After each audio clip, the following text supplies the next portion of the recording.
Welcome to the Single Father Podcast. I am your host, Kendall Donaker. This podcast is dedicated for anyone out there who's dealing with mental health and fatherhood. You'll hear about my struggles, my defeats, my victories, my highs, my lows, my triumphs, my tribulations, and everything in between. I like to call this a collection of journal entries into my struggle and adapting to single fatherhood. Without further ado, let's take a look inside my journal, the Single Father Podcast.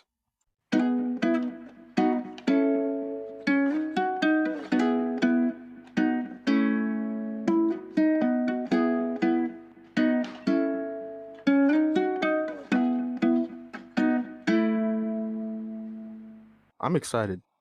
I kind of revamped my podcast a little bit, made it more myself. I think it kind of makes sense this way too. If, for example, I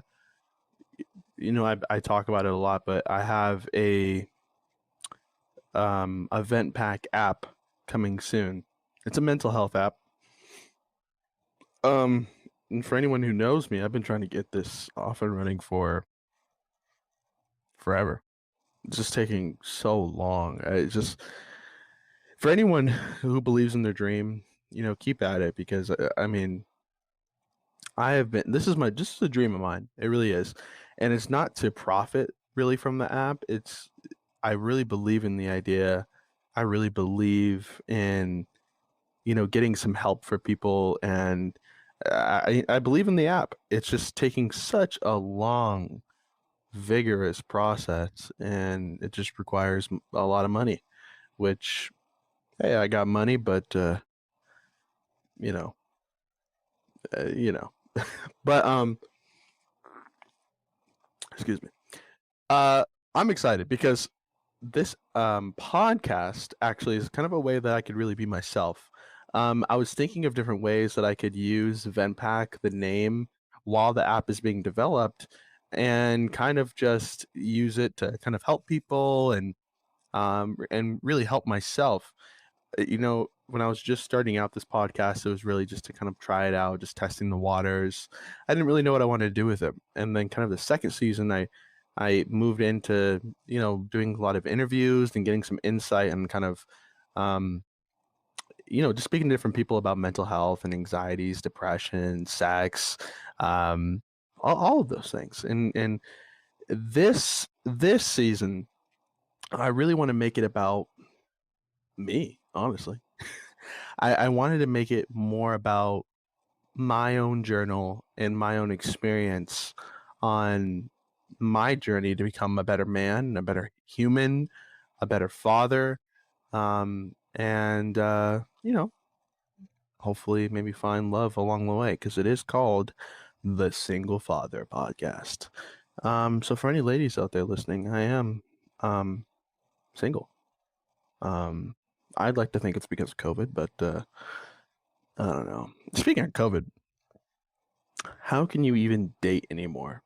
Really think about that. I mean, like, how, like, as a society, how are we meeting people? Is it just so? Here's my thing: if you are swiping all day long, like your thumb, you're jerking off your thumb, basically. Like, if you're just swiping all day long on Tinder, Bumble, Hinge, whatever it is, you clearly just have nothing to do. And I don't believe that you're the right fit for me because who has time to do that? I mean, granted, I have a kid, but I'm fucking busy.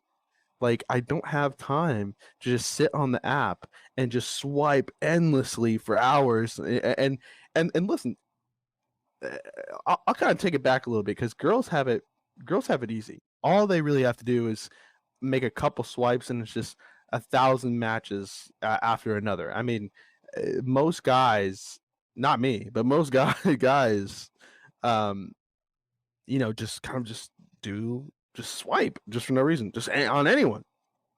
So like I said, I think girls have it easy, but me, I'm like, dude, like, and hey, I get matches. But it just, the thing is, like, I have to put in the work, right? I actually have to swipe on people.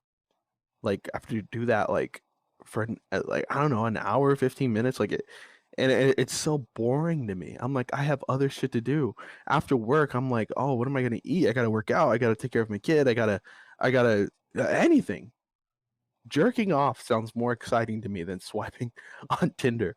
I'm not gonna lie. And I don't know. I just wonder like how like what's going to happen to this generation. I feel like virtual dating is going to become more of a thing of the future. And it kind of scares me a little bit because I'm like, I don't know, man. I just want to meet someone in person. I want to go to a bar and have like a movie scene happen. Like I meet a girl at a bar, we make a few jokes, and I'm like, oh hey, and then and then there's like a montage of my life with me and her, just like going on dates and roller skating and ice skating and shit like that, and you know. I want my dating life to look like a montage. I want it to look dope, but I want to meet someone naturally. I want to meet someone at a fucking bar, a park, or school, something. I want to meet someone in person. I don't want to swipe. I don't, you know, I feel like I struggle. Not, well, I don't know. I wouldn't say struggle, but like, I don't want to, like, sometimes I check my phone in the morning and I got like a whole bunch of matches and I'm like, oh, fuck. Like, do I say the same thing to each person or if I really want to be cool, I have to look at their bio and be like, "Oh, you like roller skating? It's so cool." Or you like sushi? How about like I don't want to. I don't want to do any of that. It sounds lazy, but I don't know. To my real ones out there, you know what I'm talking about. I do not want to do that with and like at all. So I don't know. I'm thinking about it, and there's a few times where I mean, how do you get over the stereotype? Like, if I meet you on a dating app, I think we're just gonna have sex. Is that? And that's not me assuming. That's just me like that seems like what the vibe is. If I meet you on a dating app, are you just trying to fuck or are we gonna have a real relationship? You know, because there's so much you can gain from someone from the first time you meet them in person. You're just having a real life conversation instead of like texting and then I don't check the app for a little bit and then the conversation's like okay, so here's a perfect example. I was talking to a girl. I was having an amazing conversation on the app, right? And then I got busy, didn't check the app, checked the next day, and I was like, oh shit. Hey, sorry about that. And I responded to whatever she said. She never responded. Then 48 hours later, she sends me a message and she's like, oh yeah, sorry, I never checked this app. And so we're sending a message every 2 days to each other. And I'm like, how is this even a real conversation? And then I'm like, oh, what's your Snapchat? I don't use Snapchat, and then I just give up. I'm like, oh fuck it, this isn't really not worth it. And speaking of, to ladies out there, like, what is the preferred method of dating? Do you or like asking for numbers on dating apps? Like, is it okay for a guy to just say, "Hey, let me get your number"? I think it's become kind of the like a standard nowadays where you're just like, "Hey, okay, I'm not going to get this woman's snap or number because that's too forward, I guess. So I'm just going to ask for your Snapchat." But then I hear like other girls who are like, "I don't like Snapchat is so like I'm too old for Snapchat." By the way, there's no age limit on Snapchat. The girls who tell me that, "Oh, I'm too old for Snapchat," like fuck you. Okay, there's no age to it. Like if you're trying to make me feel bad that I'm old and on Snapchat, then fuck you. I'm 26 years old. Fuck you. What are you doing? But yeah, but like I hear girls who are like, "Oh, I don't want someone to ask for my Snapchat. I want someone to ask for my number." But I don't know. Like it's weird to me because typically I mean the dating kind of thing is like, hey, I get your Snapchat and then we work up to your number. So that's kind of where I'm at. I don't know. It's a weird world we live in. I'm single. Here I am, the Single Father Podcast. Welcome. This podcast I really want to talk about expectations. So this journal entry of mine, we're going to talk about our expectations, my expectations with my dating life, my expectations with, being a father, my friends, and kind of like how everything is with COVID right now, which is tough. Again, I've been speaking about dating, but good Lord, I've been in the house more. I went to the doctor today, and so I'm not fat by any means, but I've gained some weight. And nothing hurts worse than someone telling you, "Oh, you gained some weight." And that's literally what my doctor said to me. I went into the doctor's office, and she's like, "Oh, hey, Kendall, oh, you gained some weight." I'm like, "What?"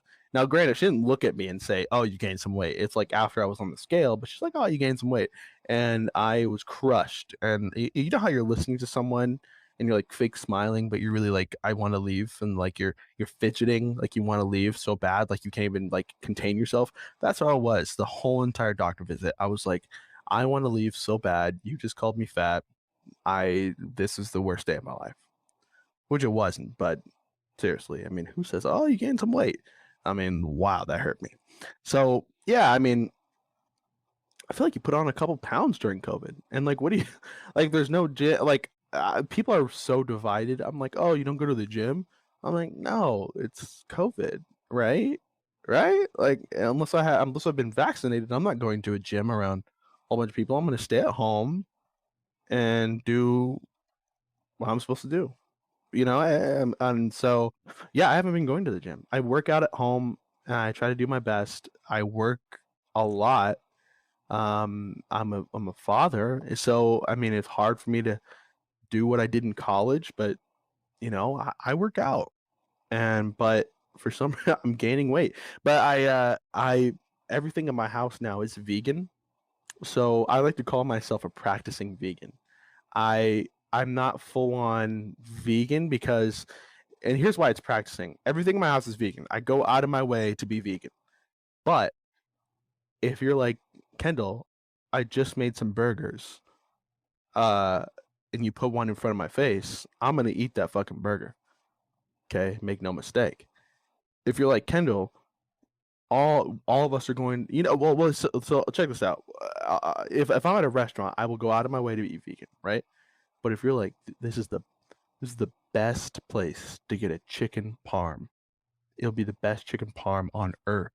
And guess what? There's gold flakes on it. I'm eating that fucking gold flake chicken parm.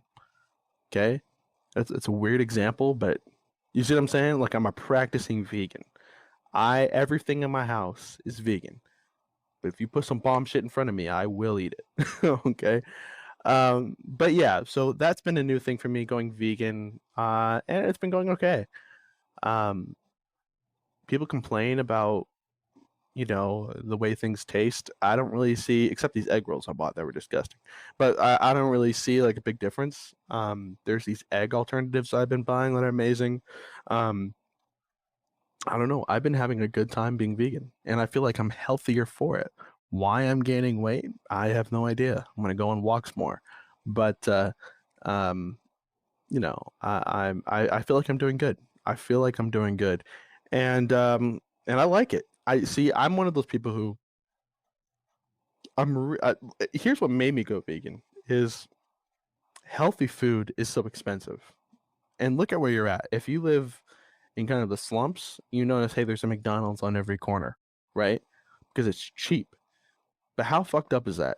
Like, you're gonna put unhealthy food on every poor community because you know that that's where they'll go. Good business, maybe, but why not offer healthy food alternatives? And you can say, oh, well, some really do, but do they though?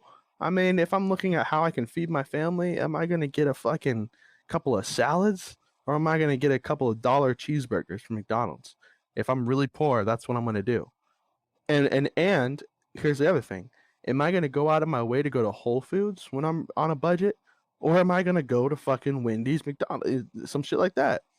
That's what I really hate about this society, is to eat healthy, you pay a premium for it.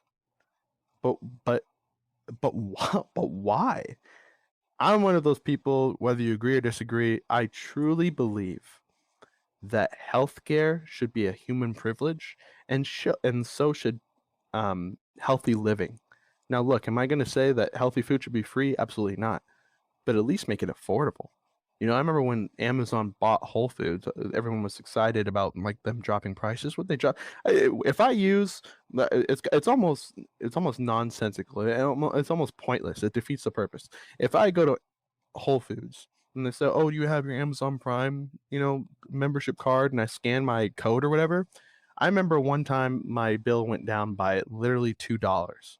I have a $400 fucking grocery cart in front of me, and I scanned my thing, and it went down by $2. I remember that another time it went down by 40 cents. Like, what the fuck? Like, how is that going to help anyone? You know what I mean? So, the prices aren't really dropping. If I'm spending $444 and you bring it to 442, fuck you. You might as well take it back. It's kind of like when the government gave us $600 stimuluses, and I look at Canada, and they've been giving 2K to every citizen until the pandemic's over, and you give me 600, and you've only given me 1,200 8 months ago. Fuck you. Hey, I'll still take it, but fuck you. You know what I mean? So that's kind of, it made me really want to go vegan and eat healthy. I'm like, you know what? This is fucked up. I want to eat healthy. I want to live longer. I don't want to be fat. I want to live forever. By the way, I'm one of those people who want to live forever. If you give me an opportunity to live forever, I probably will. I'll take it. I'll take it. If you give me an opportunity to be a vampire, I'll take it. But but yeah, I don't know. I wanted to be like, for myself, I don't need Wendy's. I don't need, all these unhealthy things I'm putting into my body that don't make me feel good afterwards. I want to put healthy things into my body. I care about my body. My body is a palace. And, I want to work on myself. And that's part of my journey here on this podcast, too, is kind of working on myself.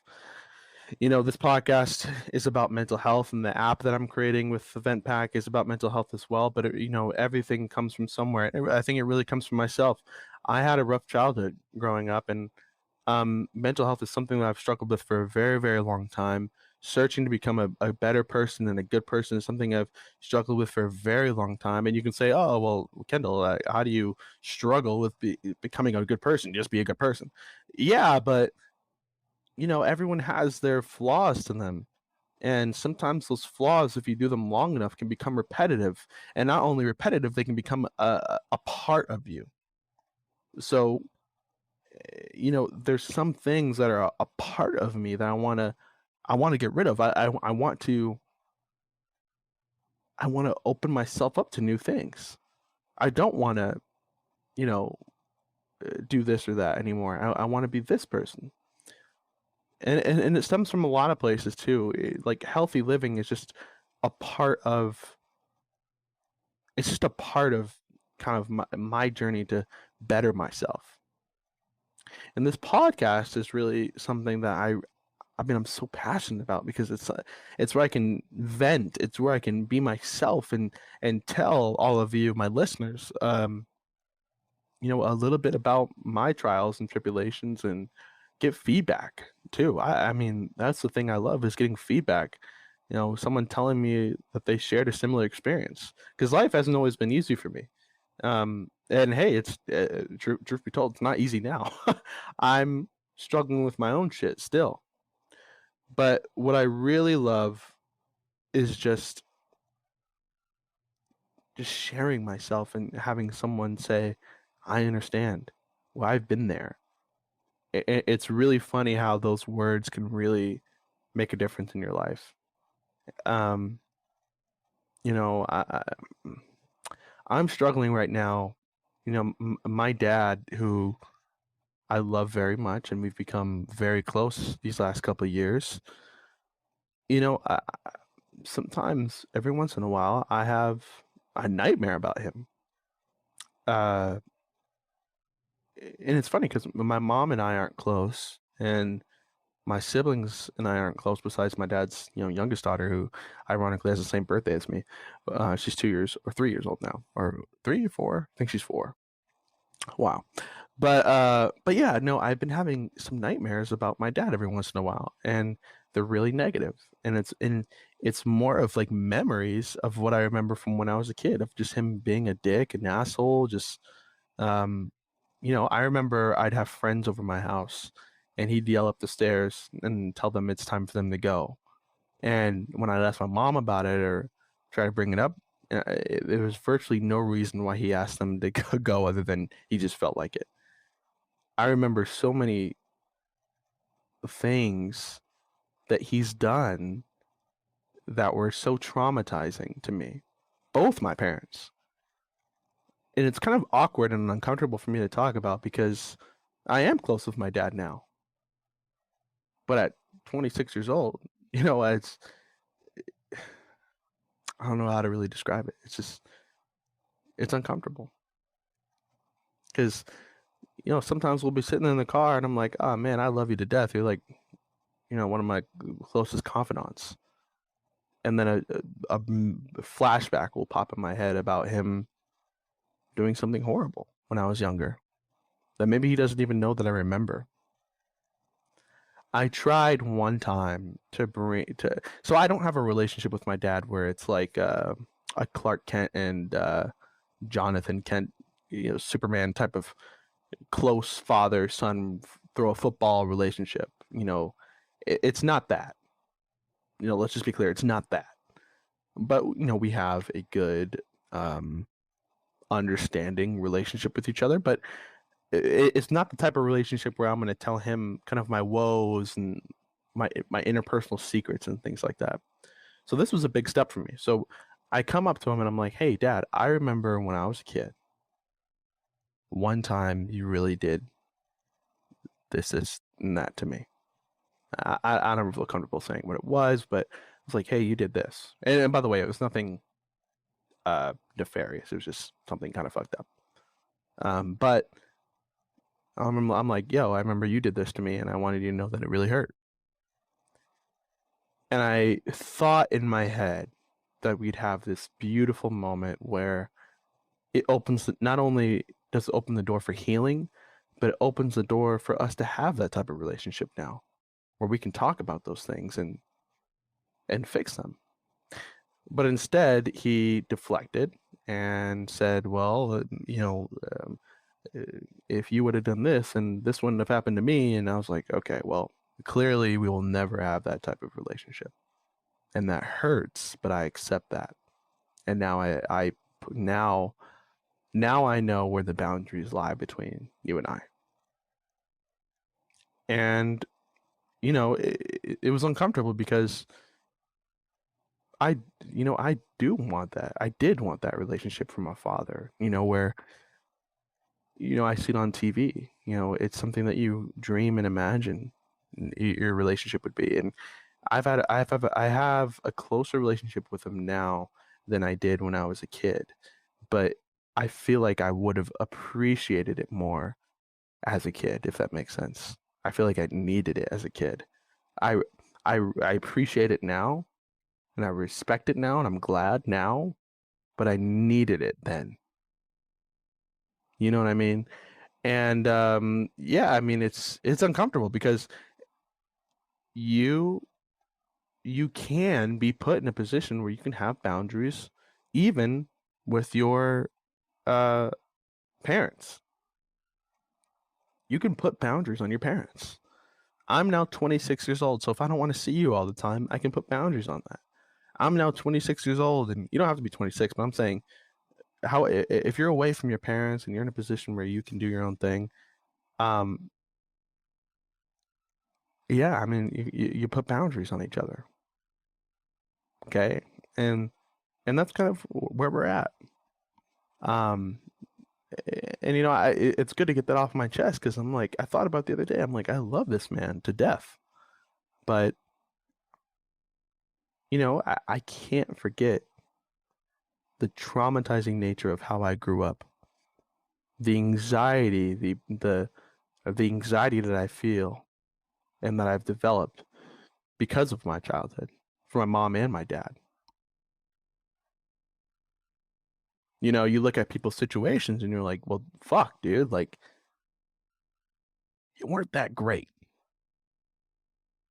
You I believe in karma. I do, you know, and you get what you put into this universe. Now, I don't wish negatively on anyone, but you know, I truly believe in spirituality, and you get what you put in. Now, I wish my dad's situation was better. You know, as the podcast continues, there's things that we'll talk about that are deep, and I mean, my family shit gets deep. Okay, but you know, I wish everyone's situation was better. It's just, you know, I can't I can't you know, I can't deny how I grew up or the things that were done to me. And I think that's kind of where I'm at. Is just like, yo, man, like I love you to death, but there are boundaries on our relationship because some of those things that I've tried to bring up to you haven't been really acknowledged or healed. And with my mother, it's a whole different story of almost beyond any measure of um reconciliation. And I mean, hey, I'll talk about it a little bit. My mom, I mean, hey, I'll go into it. My mom, uh, is a very interesting person. Um, Narcissistic, and a lot of people say that about their moms. But um, you know, if you want to pause and grab some popcorn, this might be the place to go. I've never really shared this with anyone besides kind of people I'm extremely close with, but uh, yeah, when I was growing up, my childhood was pretty terrible. You know, my parents were both what they were. I thought my dad was an asshole, and I thought my mom was kind of crazy. But I thought that my mom was my best friend. Anything she said, if she says jump, I jumped. Anything she said, I agreed with, and I did without a hesitation. I was a loyal soldier to her. You know, childhood wasn't great. You know, there was a lot of things that were kind of fucked up that happened to me that I only later in my later years knew that they were fucked up. One of the things was me moving everywhere in the fucking world. I was born in Michigan, went to New York, Washington State, um, fucking Arizona, middle school in Nebraska, uh, high school in Vegas. Went to four different high schools in Vegas because my parents were divorced. Um, Four different high schools. Okay. Um, and I got expelled because of weed one time, and you know, I had to go to a behavior school as well, and you know, got out of there, and by the way, anyone who knows me is I'm totally not that type of person. You know, it's you know, but I've been dealt a hand of cards. But right around the time where my parents got a divorce, um, they there's some parents that get a divorce amicably, and there's some parents that get a divorce, and it's the worst thing. It's like World War five, six, seven, eight, and again with a prequel. That's kind of what it was. My parents got a really bad divorce, and since I was the oldest out of my other three siblings, they tremendously got me involved. But my mom told me that, hey, we're moving in with your dad's friend, who's also his business partner at the time. We're moving in with him. Basically, she's been having an affair, and your dad's a bad person, and we're leaving. And I said, well, okay. You know, my dad was always working, so I only saw him at night, really. Um, so I didn't really know him that well. So I said, well, all right. Um, yeah, so we did that. We moved in with him, and then eventually it was so awkward and uncomfortable and inappropriate, and um but after a while I'm like, hey, you know, you're saying all this shit about my dad, but truth be told, um I I really have never had a problem with him, and I've always known him as my dad. So this is kind of awkward because I want to go see him now. I just realized that he really didn't do shit to me. So set up a meeting with my dad because I want to see him. And she did not take that well. She thought I was betraying her. She literally did everything horrible to me in retaliation. And remind you, this was my best friend. This was like, we'd laugh about dumb shit. Like, we were best friends. But she took a fury on me that I've never experienced, that was so traumatizing, I couldn't even begin to tell you. So, yeah, I mean, after I tried to meet up with my dad and talk to him and have a relationship with him that I felt like I was deserving to have. I mean, he's my dad. He's been there since I was born. Yeah. So, but she started taking revenge on me. She did a lot of things. She took my computer from me. She said I didn't feel comfortable with your computer at your dad's house. She turned the power off at his house somehow, and I think she pretended to be him on the phone. She just did a lot of shit, really, and it was so surprising to me because I've never saw that side of my mom before, and believe it or not, it drove me farther or closer to my dad because I'm like, you are literally insane. Straight up, and so much shit. But the craziest part was she blackmailed me. She went through my computer. She saw naked pictures of my ex on there, and I wasn't talking to her at the time. And she said, if you don't start talking to me, I'm going to show these naked pictures of your ex to her father and break you guys up. I couldn't believe it. So in a blaze of fury, I tried to call her on her bluff. I'm like, my mother would never do that to me. She would never, ever do that to me. So I basically cussed her out and said, fuck you, or I don't believe you. And she did it. Of course she did it. And it was a big deal. And she broke us up. She did. And I was pissed. And I think that was really the start of me knowing that I really cannot trust my mom and that she would do anything. I mean, talk about anything. There was one time, I mean, when my parents were going through this shit, it was always like, pick a side. And I'm like, hey, I love you both. I'm not going to, because they wanted me to go to court for each other. And I'm like, I love you both. I'm not going to say anything about anyone to any court. I'm not doing anything. I love you both. I'm going to stay out of it. My father accepted that. However, my mom brought me into a room one day and she's yelling at me about something that I did. And she's like, and that's exactly what your father did, right? And I can't, I really can't remember why, but I don't remember why, but I didn't answer her. I just shook my head. Yeah. And she screamed at me. She was like, give me an answer. And, I shook my head and she's like, tell me out loud. I'm like, what the fuck?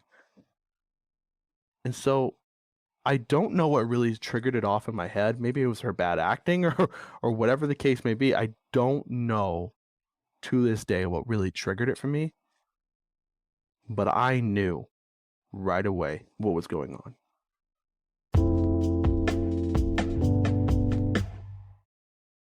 If you haven't heard about Anchor by Spotify, it's the easiest way to make a podcast with everything you need in one place. Let me explain. Anchor has the tools to allow you to record and edit your podcast right from your phone or computer. When hosting on Anchor, you can distribute your podcast on listening platforms like Spotify, Apple Podcasts, and more. It's everything you need in one place. And best of all, Anchor is totally free. Download the Anchor app or go to anchor.fm to get started.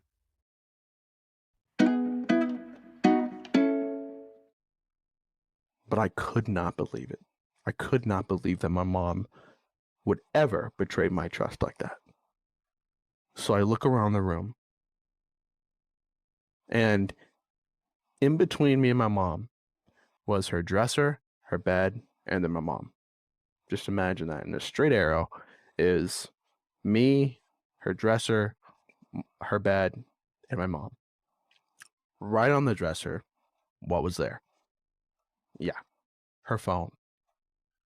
And I look at that phone, and I look at her, and I took an inch of a step forward, and she leaped like Superman across her bed to grab her phone. And we wrestled with the phone for, I think, a split second, and I let it go because it already proved what I already knew, is that she was recording me. She wanted to record me and use that as evidence against my father in her court case. Now, I'm a parent, so maybe I look at this from a different point of view, but that is fucked up. Really. I mean, you're going to betray your child's trust and record them without their knowledge. I, yeah, I mean, it was crazy. Um, all I wanted to do was get away.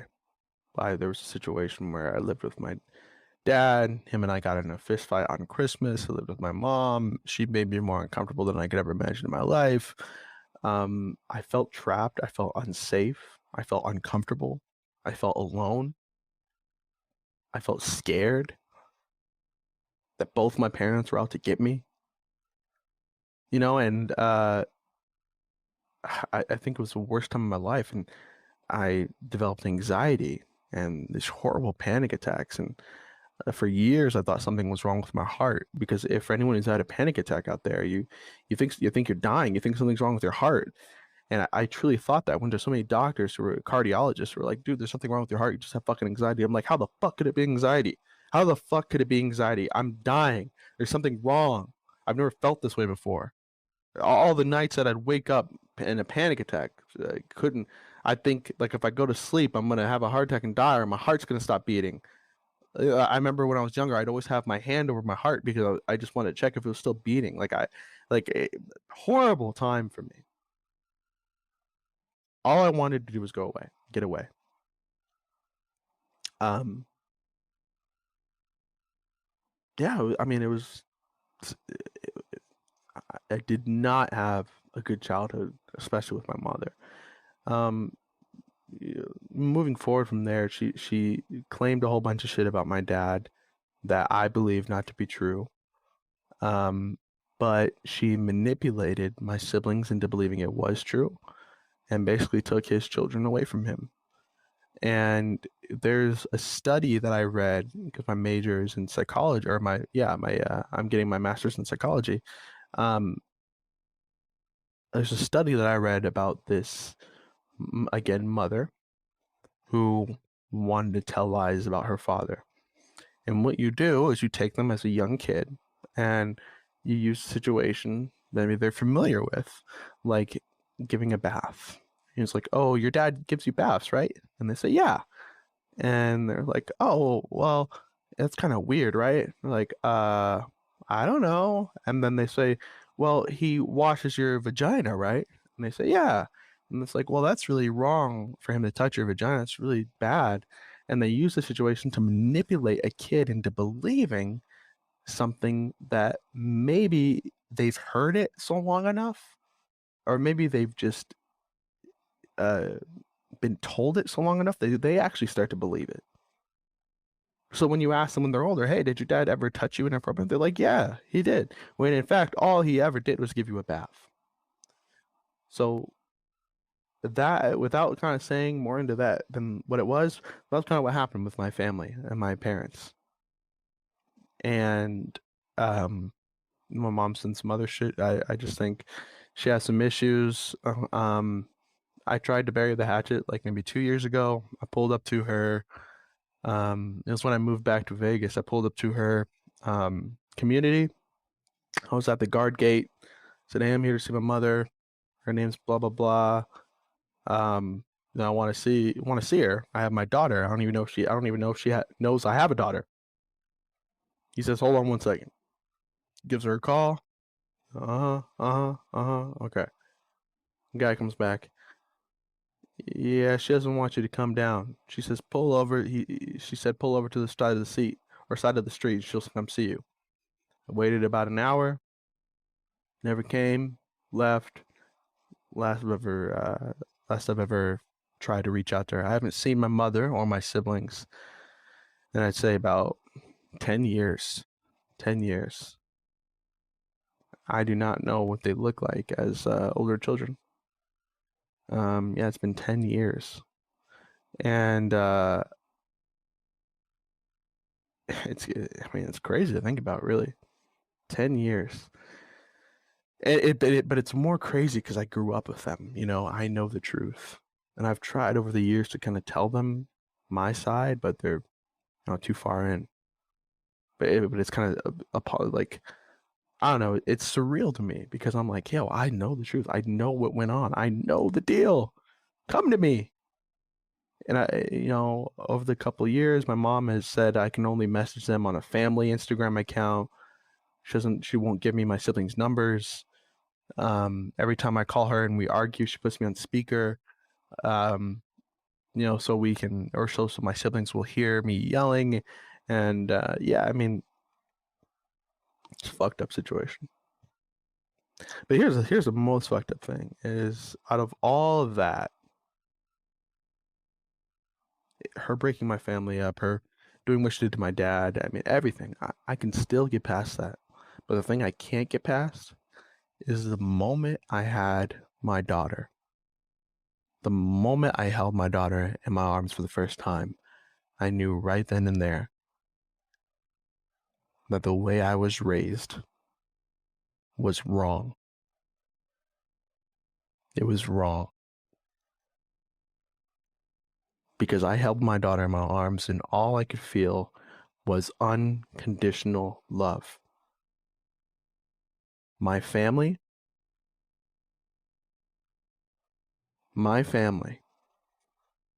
is as guilty could be, as red paint on the hands. They only know conditional love. I'll only love you for how much you do for me. I'll only love you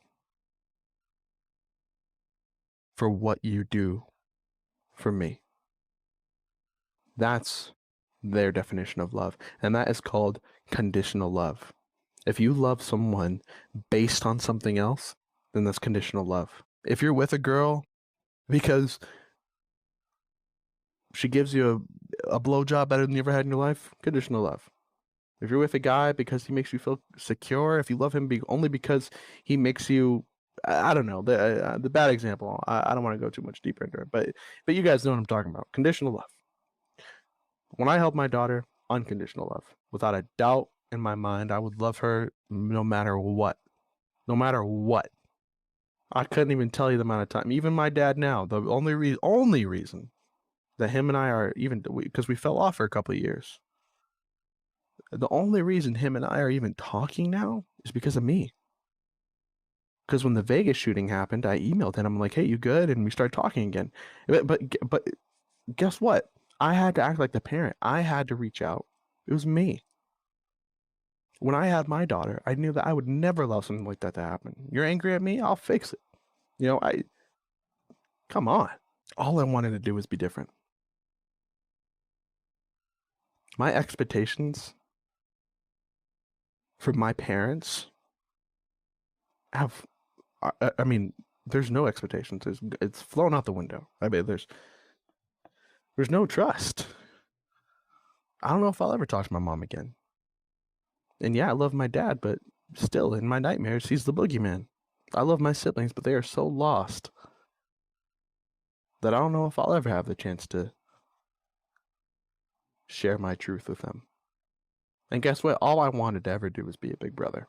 And I got my sister now, who is, I mean, hey, my dad is not my biological dad. He's my dad. He's not, by the way, he's not my stepdad. But he's my dad. He's my dad, right?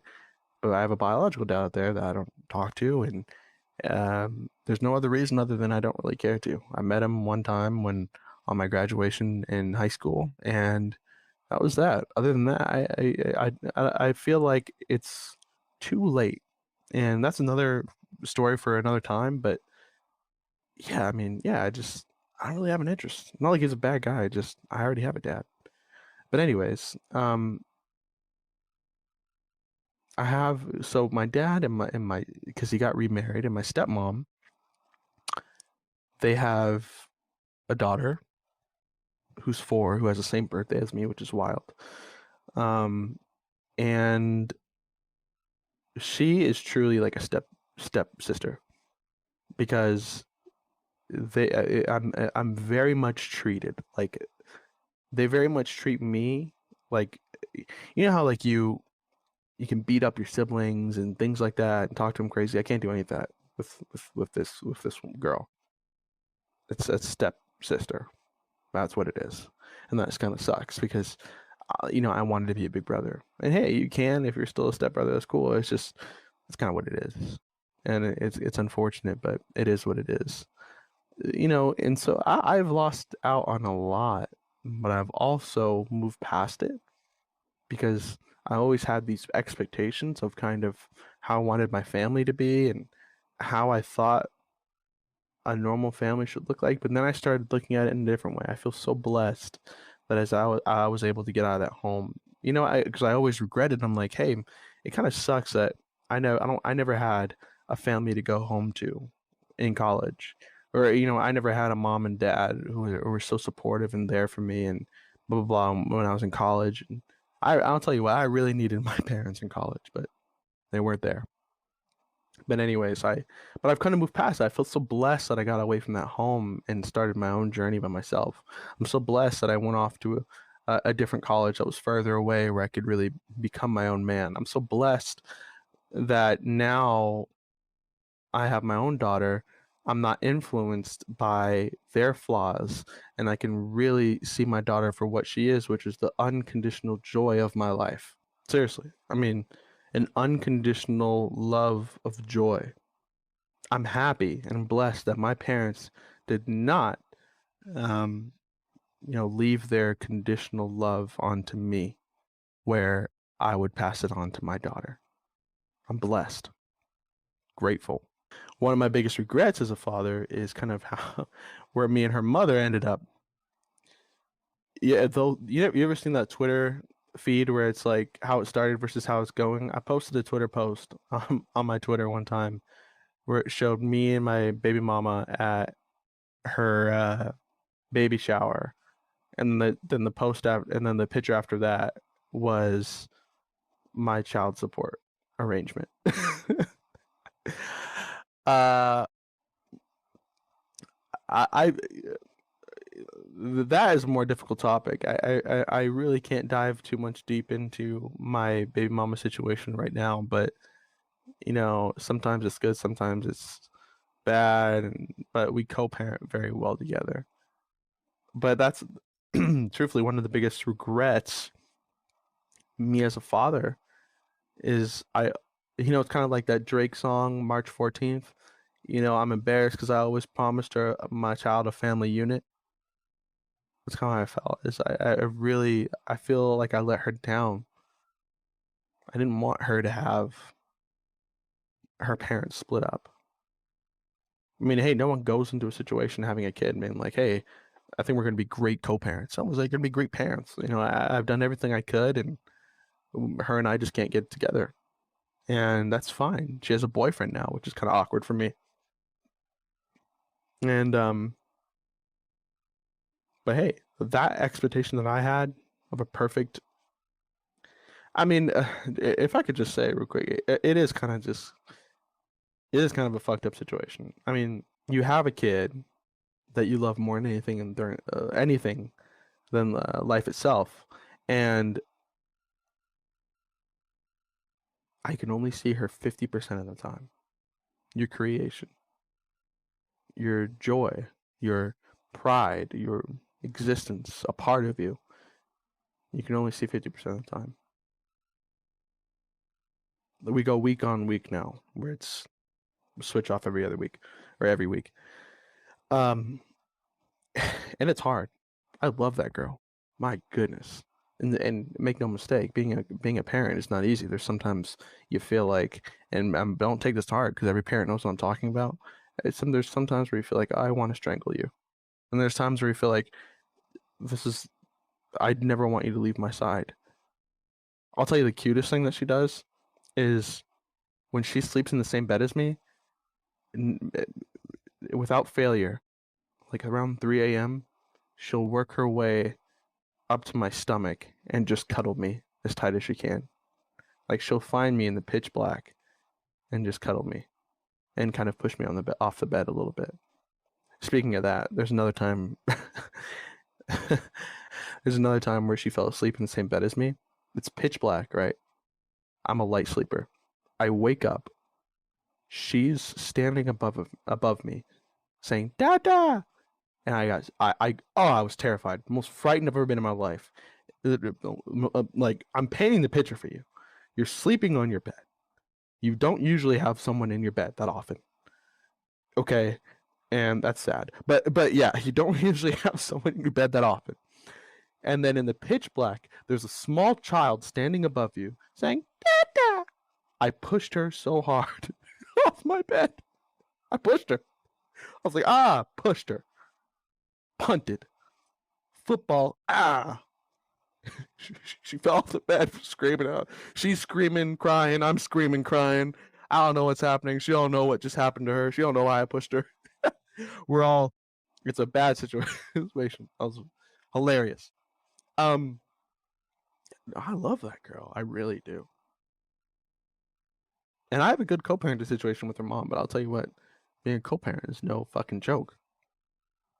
Yeah, that's hard. You talk about commitment. Being committed to being nice to someone you really don't like all that much. And I'm not saying anything she doesn't know. We joke about it. Like, if we didn't have this kid, like, I love you, you're my family, but if we didn't have this kid, I don't think we'd ever talk to you again. Like, it's the truth. And I'm gonna tell you what, it's a surreal feeling. It really is. Imagine being done with someone. Imagine us breaking up. We're not cool anymore. You don't want to be together anymore. And especially if you end badly, you're like, I don't want to see it. You have the option to block them. You have the option to move on with your life. When you're a co-parent, no. You can't do any of that. So I can't block this woman. I can't do all the things that I would need to heal properly. I still have to see this woman. I have to do a pickup, a drop off. I have to text her about stupid shit. Like, it's crazy to me. And I remember at first my dad was like, you know what? If it doesn't have anything to do with your kid, then fuck her. Like, don't talk to her. Don't say anything to her. And I'm like, I don't know. I look at his situation with my mom, and I'm like, I don't know if I really agree with you. So I was like, I'm gonna be friends with her. So I tried to be friends, and I took her out to dinner, and we kind of squashed a lot of the beef that we had. And we're like, you know what? Let's just be homies. Let's be co-parents. Let's be the best parents ever. And then you're in the car with each other, and then she says something so crazy, and I'm like, oh, so that's why we broke up. And hey, vice versa too. I'm sure I irritate the fuck out of her. So, you're like, oh, okay. And you're like, but I don't want to oversell it because, and she can attest to this too. I'm not being disrespectful. This is things that her and I have discussed before. Sometimes it makes me almost sick to my stomach when you're really upset with each other, and then you're like, I still have to talk to you tomorrow. It makes me sick to my stomach. You can't just leave a situation. Like, we're forced into something. It's fuck. I mean, really think about that. Really think about who you want to have a kid with or spend the rest of your life with. And let me tell you now, it's not miserable by any means necessary. We get along as co-parents. It's just when we're talking about things that don't have to do with my daughter, it gets pretty irritating. Even things I do have, I mean, there's one time she's like, "Oh, I want her eating just straight tofu. I don't want her eating chicken anymore." And sometimes you have to treat this your co-parenting situation like a relationship. She said, "I don't want her eating chicken anymore." I was like, okay. I will never. Listen, I have never walking through an aisle seen tofu at a grocery store. I don't even know really what tofu looks like. I have never seen it. I will never buy tofu. Sometimes I'm just like, you got it, no problem. The fuck? You think I'm gonna go out of my way to buy tofu? Fuck that. So there's you just have to do that. Um, we've had arguments about vaccinations. Um, the most recent argument that, and I will get in trouble for saying this, but I doubt she'll ever listen to this, but the most recent thing that she's done that kind of blew my mind is she was like, I want to change Layla. Layla's my daughter. She's like, I want to change Layla's last name to both of our names, like hyphen it together. Layla has my last name. Okay. She's like, I want a hyphen. I'm like, what the fuck are you talking about? She is 3 years old and you want to hyphen her name at 3? Why? I'm like, this is the first I'm hearing about any beef that you had with her name. She has your middle name. I'm like, what the fuck are you talking about? I'm getting frustrated. And she's like, well, it means a lot to me. And I'm like, what the fuck? It's normal for a kid to have their last name as a father. It's normal. Normal. I don't know any kid at 3 years old that just suddenly changes to hyphenate. What the fuck? I mean, we're arguing about it. And it's a big argument. We're fisticuffing on it. I'm like, fuck. And you know what? It's awkward because and by the way, my answer is no. I'm not gonna hyphenate my kid's last name at 3 years old. And that causes me problems. You know? And by the way, it's so awkward because we yelled at each other and we haven't spoke about it since. Oops. uh and look, I love the woman. I think she's a great mother. But it's like, hey, like we even said to each other, hey, if we didn't have this kid, I'd probably never talk to you again. It's hard being a co-parent. It's tough. But it's something that you have to break your expectations of what you thought parenting would be and just work together. Her and I work great together as co-parents. It's interesting because she's the only person I've been able to just scream with each other at, and then the very next day I FaceTime her to talk to my daughter, and we're all groovy. I talked to her today. We're all groovy. We yelled at each other 2 days ago. I mean? It's interesting. It's an interesting situation that I have with her, and being a co-parent is tough. I mean, you can't leave the state. You can't do anything really without the other person's approval. That's a big decision. And it's weird not having my daughter all the time. And yeah, I don't know. It's weird being a co-parent, but I feel like her and I, for as much as we don't get along sometimes, we're great at being co-parents. We really are. I feel like we're one of those co-parents that will never have their kid be miserable by their parents' dislike for each other, because we will never show it. Not to her.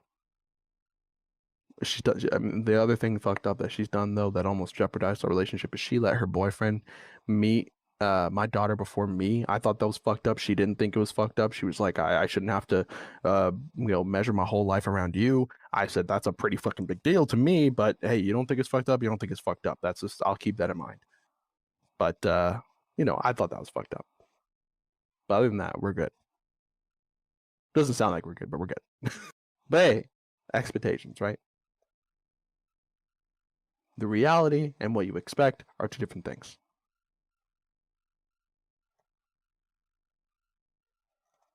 Man, it's crazy. It's a crazy life I have. This is the most vulnerable I've ever been. Telling kind of the world my story. I didn't have great expectations for myself when I was younger. I thought very little of myself.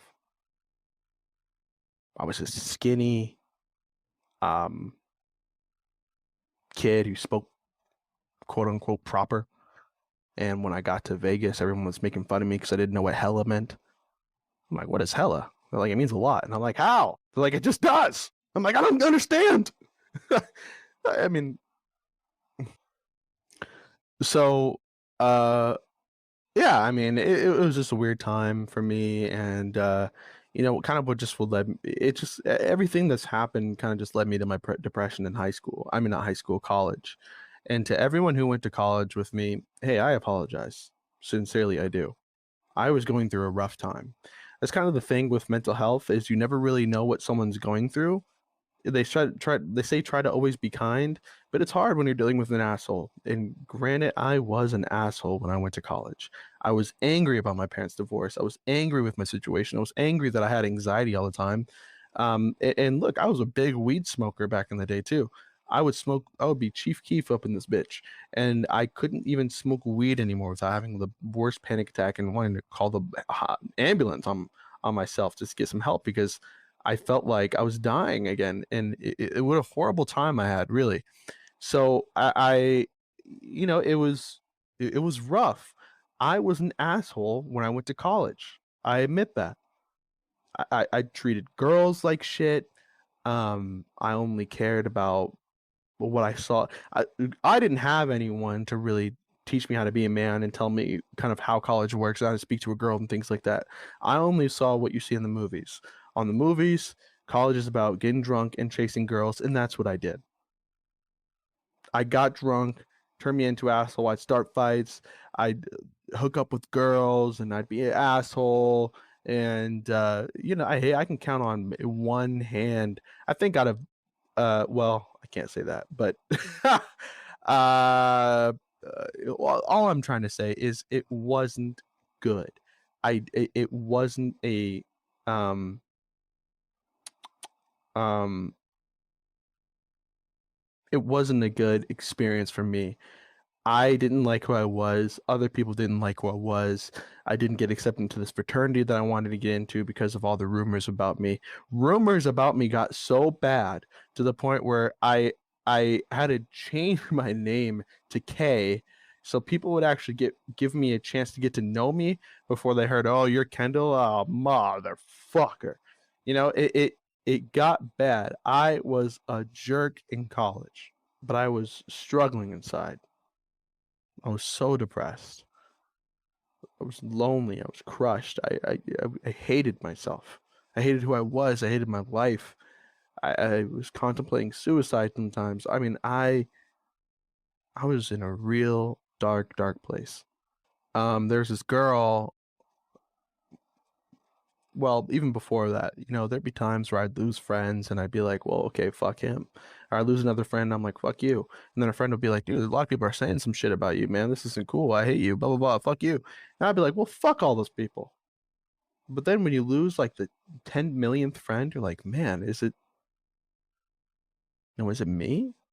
And you're like, oh man, it can't be me. And then this girl who I had a relationship with, um, yeah, I can't say her name, but uh, she hurt me in such a way that it woke me up.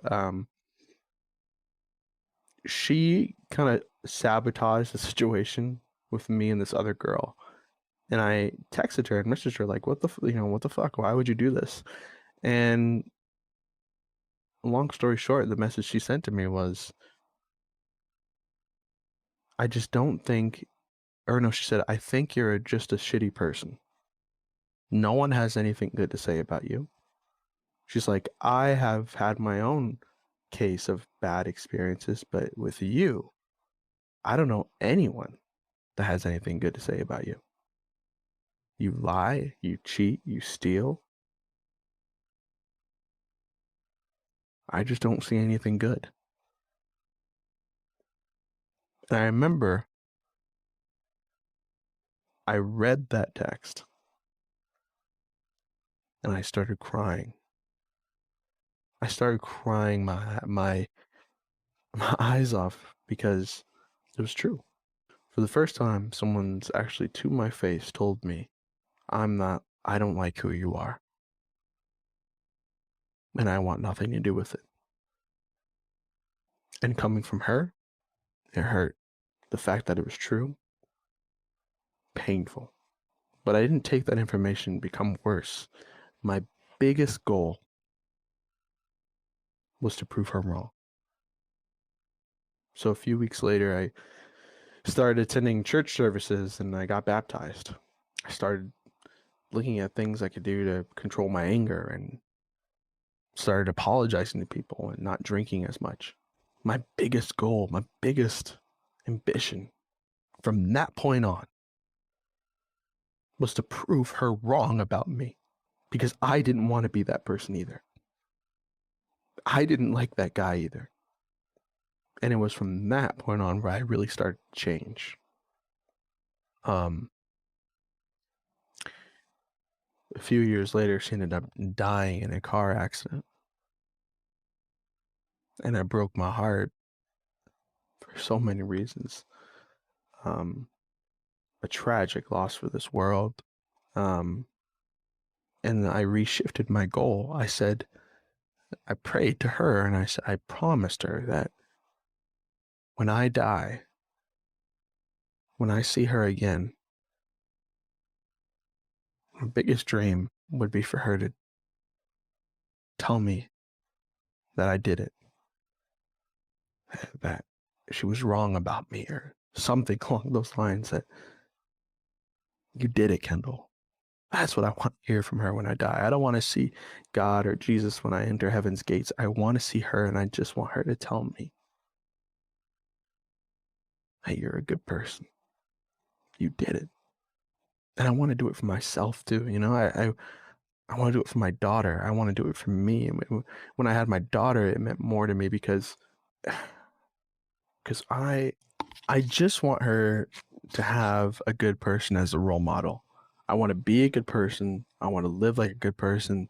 I want to change the perspective about myself. It's hard when you've made a lot of mistakes. People only see what's on the surface.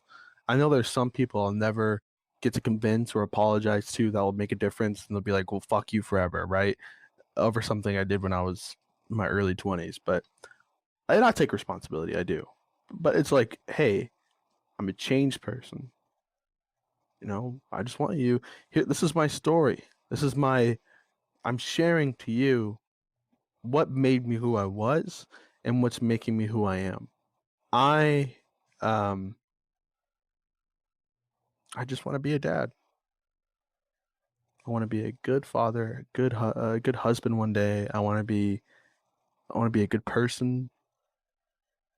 I just, that's just what I want. And I'm glad I made the change, because I think I think it saved my life. I think I was going down a kind of a dark path, and now I feel like not necessarily I see like the Holy Spirit, but I'm more open to spirituality and opening my mind up to meditation um manifesting things that I want in my life. I'm so big on manifestation. I'm so big on not expecting, um, not building up expectations, but having an expectation for myself that's manifested out of my own dreams, goals, and ambitions and realities. So, hey, that's who I am. There's a lot more to me, and I just wanted to give you guys kind of my story. I That's kind of the gist of it. Over the next couple podcasts, we'll be kind of taking a deep dive on what makes someone a good person, and um how I can become a better man, a better father, a better individual. We'll talk about life, reality, women, um, anything. But alas, the edible that I took is vastly kicking in, and I am 100% sure that I have to go. um, Thank you for joining me. Thank you for taking the time to hear my story. We'll get into it. Thank you for allowing me to vent to you. Thank you. because we stand together, we vent together. VentPack. You just listened to The Single Father. By the way, it's called The Single Father Podcast for a reason. I am single. Okay, ladies, if you want to slide up in the DMs, let me know. If not, how about slide into the subscribe button? If you liked what you heard here and you want to hear more, if you like someone just venting with you and getting vulnerable, hey, if you want to be on the podcast, DM me. We can do a podcast together and talk about life and vent together. Hey, listen, this is a pack. I want to vent with my pack. I want you guys, if you like the podcast, subscribe, leave a review, message me. I'll get you on the podcast. We can vent together. We can have a therapy session. I'll Postmate you some tissues and ice cream. Let's do this. So yeah, subscribe, like, share, do whatever you need to do. Thank you so much. This is Kendall Donaker. Appreciate you.